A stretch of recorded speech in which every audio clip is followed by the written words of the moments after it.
Hello दोस्तों, Nifty और bank Nifty analysis का इस वीडियो पे हम ये देखने वाले हैं कि मार्केट बाय 20 अक्टूबर यानी कि नेक्स्ट वीकली एक्सपायर तक कौन सी दिशा पे जा सकते हैं, क्या हो सकता है इसका possible target and important levels, वो सब कुछ आज हम डिस्कशन करेंगे इस वीडियो पर with the help of Elliott wave theory and Fibonacci.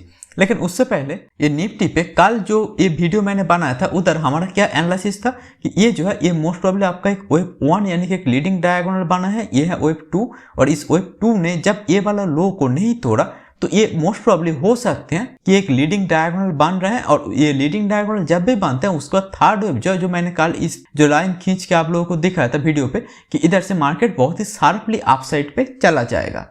और आज अगर आप देखना चाहेंगे तो मार्केट बहुत ही शार्पली एक गैप अप करके ऊपर चला गया। तो अभी चलिए देखते हैं कि इसके बाद मार्केट क्या इधर से कितना नीचे आने का चांस है और इससे ऊपर जाएगा तो कहां तक ये जा सकते हैं, क्या हो सकते हैं हमारा इंपॉर्टेंट लेवल्स, चले वो देखते हैं। तो आज हम स्टार्ट करना चाहेंगे निफ्टी का 2 आवर का टाइम फ्रेम से। इधर मैं दिखाना चाहूंगा इससे पिछले दिन का जो वीडियो था, मतलब पिछले हफ्ते का, उधर मैं आप लोगों को दिखा रहा था कि इधर से ये वाला जो जगह है ये हो सकते हैं आपका पॉसिबल जोन जिसके ऊपर मार्केट को क्लोजिंग देना सच में मुश्किल है। ये अगर छोटा टाइम फ्रेम पे इससे ऊपर चला भी गया तब भी मार्केट ने इससे नीचे चला आया, तो ये जो इंपॉर्टेंट जोन था अभी भी मार्केट उसके अंदर है। तो क्या इसके बाद नेक्स्ट दिन मार्केट इधर से और भी अपसाइड पे जाएगा कि नहीं वो तो देखेंगे। उसके लिए मैं थोड़ा छोटा टाइम फ्रेम पे जाकर ये वाला जो पॉसिबिलिटी है इसको जब डिस्कशन करूंगा तब आप लोगों को पता चल जाएगा। बट अभी के लिए मैं यही बोलूंगा कि बड़ा टाइम फ्रेम पे इधर जो पॉसिबिलिटी होते हुए मैं पिछले दिन आप लोगों को डिस्कशन कर रहा था उस पर मैं थोड़ा और ज्यादा फोकस करना चाहूंगा। वो ये है कि इससे पिछले दिन मैं आप लोगों को बता रहा था कि ये मोस्ट प्रॉब्ली एक एंडिंग डायगोनल मार्क कर सकता हूँ। बट इस पे जो प्रॉब्लम हो रहा था वो ये है कि ये एंडिंग डायगोनल के अंदर दो टाइप का होते हैं। एक होते हैं कुछ इस टाइप का जो एक कॉन्वर्जिंग दो लाइन से बनता है और दूसरा होता है ऐसा जो दो डाइवर्जिंग लाइन से बनते हैं, मतलब जो दो लाइन एक दूसरे से दूरी पर जा रहे हैं। तो इधर ये डाउन साइड पे है बट इधर भी देखेंगे तो ये जो दो लाइन है ना एक दूसरे से दूरी पर जा रहे हैं। अब ये डाइवर्जिंग दो लाइन से बना हुआ एंडिंग डायगोनल ये रेयर तो नहीं है बट फिर भी बहुत ही अनकॉमन है, पहली बात। और दूसरी बात ये है कि ये वाला जो जगह है ये थर्ड का जो लो है जो हमारा प्रेडिक्टेड लेवल 16772 के एकदम करीब करीब से ही रिवर्स किए हैं मार्केट। तो इसके बाद ये जो फिफ्थ तो है ये इससे नीचे नहीं गया, फिफ्थ इधर ही खत्म हो गया यानी कि फिफ्थ एक ट्रांकेटेड हो गया। इसके बाद ये इधर से 1 2 3 4 5 करके बहुत ही ऊपर यानी कि ऑल टाइम हाई के लिए चला जाएगा जहां पर डॉलर भी बहुत शार्पली राइज हो रहे हैं। तो मुझे लग रहा है कि ये एकदम सही अप्रोच नहीं होगा, तो इसीलिए मैं इधर एक दूसरा और भी बेहतर जो काउंट हो सकते हैं वो मैं दिखाऊंगा। और वो मैं क्यों दिखा रहा हूँ उसके पीछे कुछ फिबोनाची रेशियोज और भी कुछ लॉजिक्स है वो भी मैं बताऊंगा। वो ये है कि ये वाला जो फोर्थ वेव है मे बी ये फोर्थ के अंदर का जो ट्रायंगल की मैं बात बोल रहा था वो शायद अभी भी चल रहे हैं। May be kind of this ये एक ट्रायंगल हो सकते हैं। कभी कभी ऐसा पॉसिबिलिटी दिखते हैं कि ट्रायंगल आपको लगेगा कि ये शुरू में इधर ही खत्म हो गया बट ये जो है ये ट्रायंगल के अंदर बस एक वेव है एंड ये जो है ये ट्रायंगल जो बड़ा टाइम का ट्रायंगल वो अभी भी चल रहे हैं। अब वो मैं क्यों बोल रहा हूँ और उसके लिए स्टॉप लॉस होना चाहिए जो मुझे लग रहा है वो है कि ये वाला जो हाई, इस हाई को अगर ये किसी कारण तोड़ दिया तो मोस्टली ये वाला ट्रायंगल का पॉसिबिलिटी होने के चांस मतलब बहुत ही कम हो जाएगा, लगभग ना के बराबर। तो इधर ये मैं क्यों बोल रहा हूँ कि ये वाला जो फोर्थ के अंदर का ट्रायंगल है ये अभी भी चल सकते हैं। उसके लिए आपको जानना पड़ेगा एक ट्रायंगल के अंदर जो वेव्स होते हैं उसका रिलेशन क्या होते हैं। नॉर्मली ये ट्रायंगल के अंदर 5 सब वेव होते हैं ABCDE। इधर ये वाला अगर आपका A वेव है, ये वाला अगर आपका B वेव है, तो ये C वेव जो होते हैं ये नॉर्मली होते हैं वेव A का 61% के आसपास था, ठीक है। मतलब ये जो है इस जगह के आसपास जहां पर इसने क्लोजिंग दिए हैं आज, तो इसके आसपास था कि ये होना चाहिए C वेव, ओके।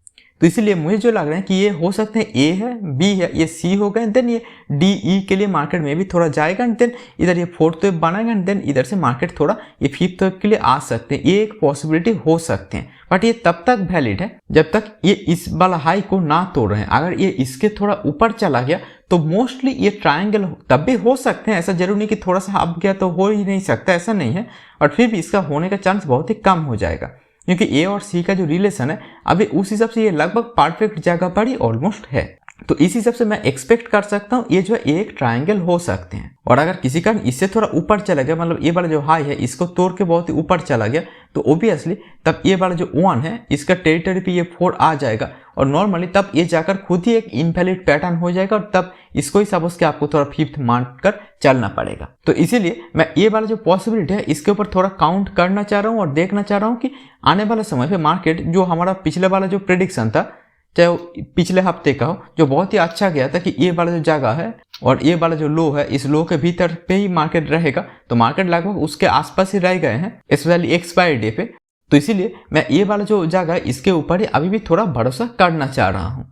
और अभी चलिए निफ्टी का थोड़ा छोटा टाइम फ्रेम है, उसके अंदर जाकर देखते हैं कि ये वाला जो बड़ा टाइम फ्रेम पे ट्रायंगल हो सकते हैं, मैं बोल रहा हूँ। तो छोटा टाइम फ्रेम पे क्या ट्रायंगल के अंदर जो 33333 वाला साब वेव्स है वो भी क्या है या नहीं है। तो अभी हम आ गए निफ्टी का 15 मिनट का चार्ट पे। इधर जो पिछला दिन ही मैं आप लोगों को डिस्कशन कर रहा था और आप में से कुछ लोग जो सवाल मुझसे पूछ रहे थे कि 5 मिनट या 15 मिनट का टाइम फ्रेम पे कैसे करें, क्योंकि 1 मिनट का टाइम फ्रेम हर एक के लिए सूटेबल नहीं है, राइट। तो देखिए 5 मिनट और 15 मिनट का टाइम फ्रेम पे काम करना I mean the most easy, 1 minute से भी बहुत ज़्यादा ईजी होंगे जो नए लोग होंगे उन लोगों के लिए। सपोज कि ये जो मैं पिछला दिन ही बात आ रहा था, ये क्या है, ये क्या हो सकते हैं। ये जो है ये एक लीडिंग डायगोनल है, ये 1 पे आते हैं या फिर ए पे आते हैं, ये 2 और बी पे आते हैं। तो ये 3 और सी जो होगा ये ऑब्वियसली अपसाइड पे ही होना चाहिए। तो इसीलिए ये बार जो लो को जब तक मार्केट नहीं तोड़ रहे हैं तो आप इतना सा रिस्क लेकर एक एंट्री ले सकते थे और आपको इतना बड़ा प्रॉफिट मिल सकता था, दैट्स इट। और इसके लिए ऑप्शन में जो डिफरेंट स्प्रेड दिखाए हैं वो एकदम बेसिक स्प्रेड, जो मतलब एकदम नेकेट कॉल बाय नहीं करना है।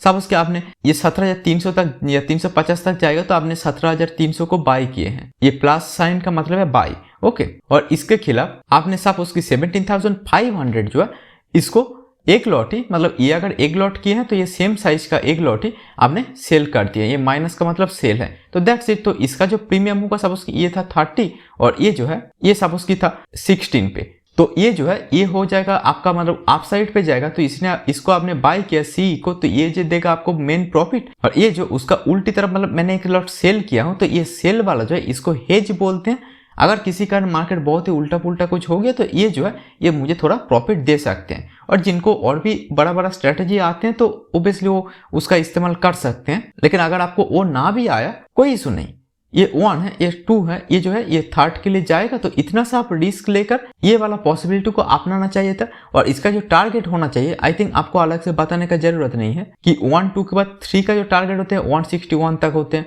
या फिर ए बी के बाद सी भी हो सकते हैं। अगर ऐसा शार्प गैप अप जब करेगा तो ये 161 ही नॉर्मली जाते हैं। तो ये उसके आसपास गया तो उसके बाद ये मार्केट जो है थोड़ा प्रॉफिट बुकिंग चलेगा, क्योंकि इतना बड़ा जो गैप अप किए हैं। तो उसके बाद मार्केट ने फिर से थोड़ा अपसाइड गया एंड देन ये एक डाउनवर्ड सेल ऑफ किया। तो इसके लिए मैं ये वाला जो जगह है इसको मैं छोटा टाइम फ्रेम जैसे कि 1 मिनट का टाइम फ्रेम पे जाकर दिखाने का कोशिश करूंगा कि इधर मार्केट जो है ये क्या करने का कोशिश कर रहे हैं। लेकिन उससे पहले बस ये बड़ा टाइम फ्रेम का आपको देख लेना है 15 मिनट पे ये क्या है।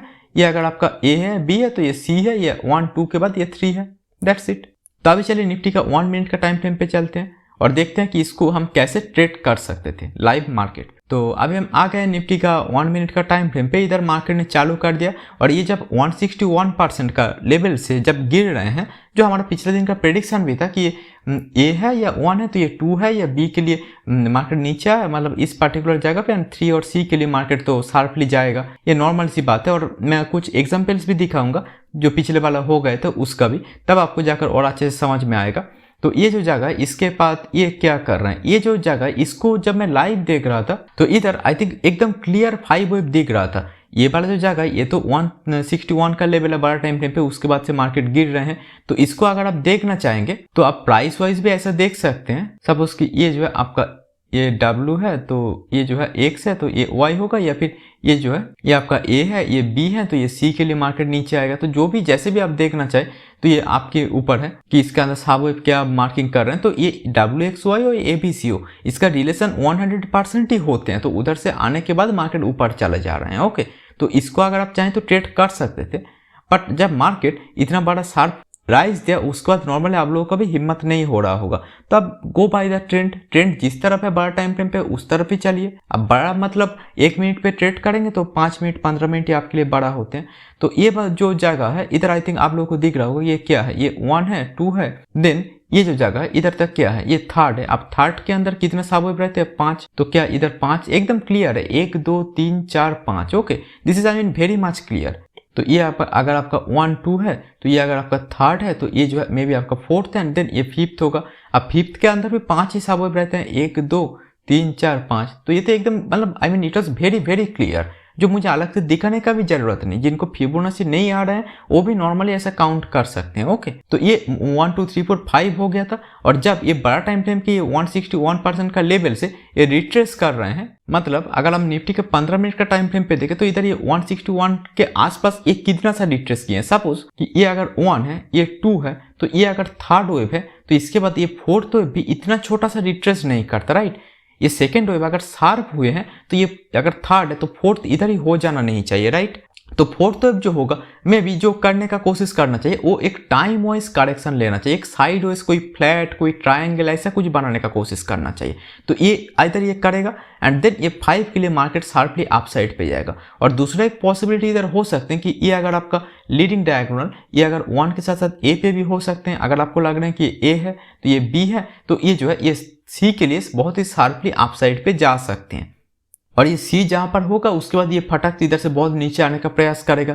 तो कोई ना कोई एक ही चीज होगा, मतलब इसके बाद 161 का लेवल के बाद नॉर्मली हम इधर से फ्रेश एंट्री नहीं लेंगे आप साइड पे लिए, क्योंकि ये नेक्स्ट जो है 2.618 का टारगेट ये बहुत ही कम जाते हैं। तो इसके लिए अभी से इतना बड़ा राइज के बाद फिर से एंट्री ले लेना सही नहीं है। और वो क्यों नहीं है, क्योंकि आपको इसके लिए भिक्स देखना पड़ेगा। ये जो इंडिया भिक्स है, अब देखिए ये इंडिया भिक्स किसके आसपास है, ये जो है लगभग 18 पॉइंट समथिंग।